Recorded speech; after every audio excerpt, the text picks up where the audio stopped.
Hey everyone, in this video I want to talk about 3 principles that I use every day to be productive without compromising on my physical and mental health. The first is underestimating what I can accomplish in a single day. I know it sounds counterintuitive given that productivity is typically associated with getting more stuff done, but here I am telling you that I've learned to do less. The reason is because we all have the same 24 hours in a day. I know, it's cliche, but it's true. The difference between people who accomplish everything they want and those who don't isn't just their work ethic. It's what they choose to spend their time on, among other factors, of course. But the point here is that what you do matters a lot more than how much you do. Therefore, what I've learned the hard way by getting burnt out several times is that if you don't have enough time to realistically check off the 100 things on your daily to-do list, you suck at prioritizing. That's your bottleneck, and it was my bottleneck for the longest time. What I do now is I actually spend a lot more time deciding what to work on as opposed to just filling up my calendar with whatever I can think of.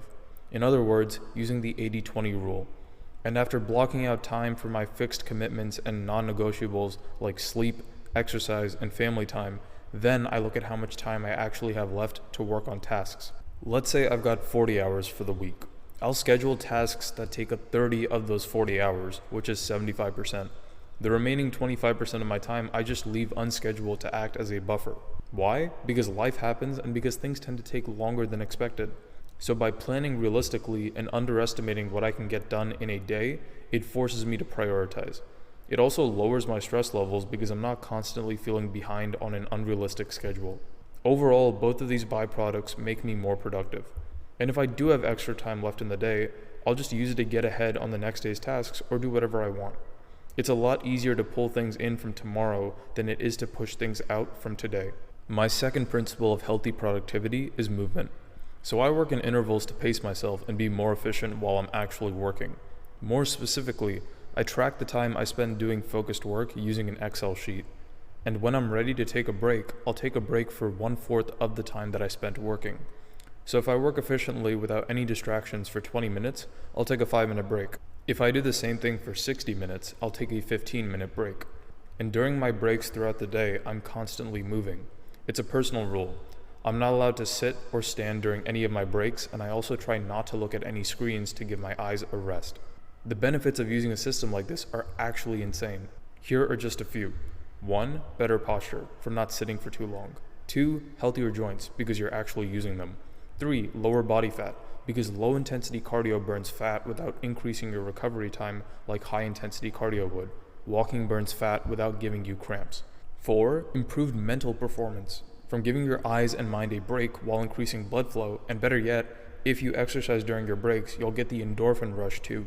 5. Improved mindfulness, because walking is a form of active meditation, and so many more.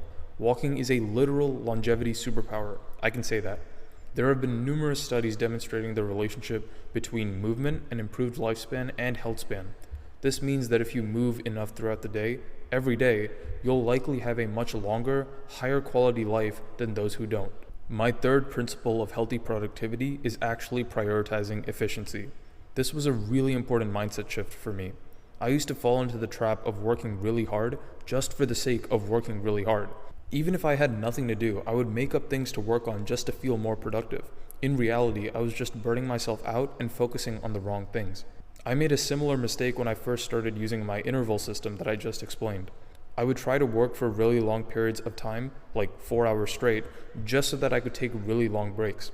Again, it wasn't because I had tapped into a flow state and was being really efficient. My back was killing me after the first 2 hours, but I kept going because I was just chasing that 1-hour break as my reward. The underlying problem in both of these instances was that I was getting a self-esteem boost from working really hard as opposed to just focusing on actually getting stuff done. Huge trap, huge waste of time. Instead, I now prioritize getting things done as quickly and efficiently as possible. So once I'm actually done with all of my work, if I finish early, then I just let myself do whatever I want.